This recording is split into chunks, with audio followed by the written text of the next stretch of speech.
Sunod-sunod ngayon ang pagsasaayos, pagpapalawak, at pagpapaganda ng mga paliparan sa iba't ibang bahagi ng ating bansa, mapa domestic airports man o international.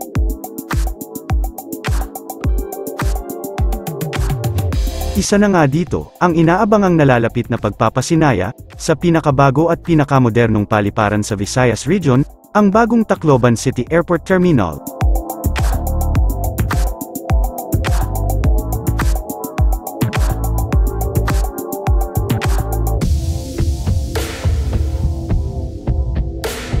Ang Daniel Z. Romualdez Airport, ay inaasahang magiging isang international airport sa 2025, na may mga nagpapatuloy at hinaharap na mga proyekto, na nakahanay upang mapabuti ang pasilidad, ayon sa isang opisyal ng Civil Aviation Authority of the Philippines dito.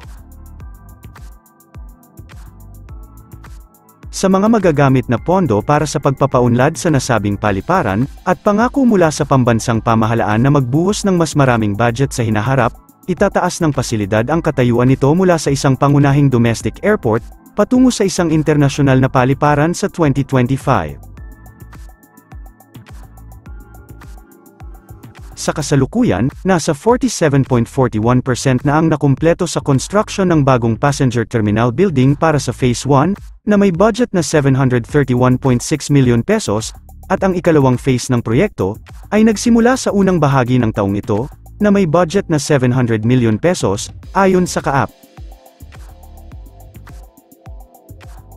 Ang kabuuang gastos sa pagpapaunlad ng terminal building, ay nasa 1.96 billion pesos, na magkakaroon ng kabuuang lawak na 36,299 square meters, at kayang tumanggap ng 1,670 pasahero.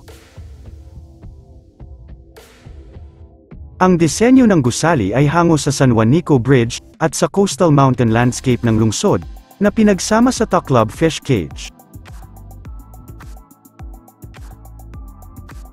Ang kasalukuyang gusali ng terminal, na inayos pagkatapos ng Super Typhoon Yolanda, ay may 600 seating capacity. Ang pagpopondo ay magagamit na, para ganap ng makumpleto ang gusali, at maisama ang 1.42 billion peso release para sa 2023, na naunang inanunsyo ng Department of Budget and Management.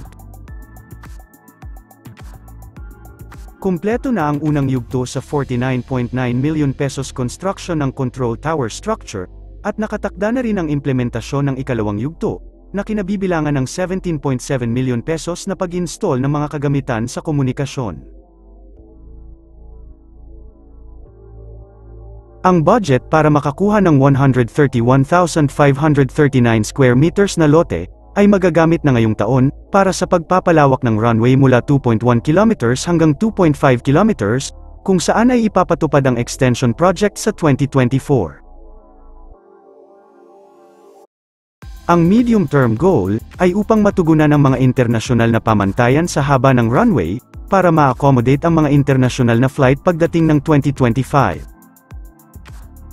Natapos na rin kamakailan ng Department of Public Works and Highways, ang 46 million pesos na bagong access road na patungo sa airport. Sa pagitan ng 2023 hanggang 2027, layunin ng Department of Transportation na kumpletuhin at isagawa ang bagong terminal building at control tower, pahabain ang kasalukuyang runway, magbigay ng runway and safety area na 200 metro sa magkabilang dulo, kumpletuhin ang pagtatayo ng bagong taxiway na humahantong sa bagong apron, bukod sa iba pa. Ang Tacloban Airport ay isa sa mga pinaka-busy na airport sa bansa, na may 36 flights araw-araw, sa pagitan ng Manila at Cebu. Ang paliparan sa kabisera ng rehiyon ay niraranggo bilang ika-7 pinaka-busy na airport sa bansa noong Setyembre taong 2022, na may 1.5 million passengers papasok at palabas. Ang paliparang ito ay mas abala, kaysa sa iba pang 8 international airports sa bansa. Samantala, kasalukuyan naman ngayon ang konstruksyon sa bagong passenger terminal ng Catbalogan-Buri Airport, sa Catbalogan City sa Samar.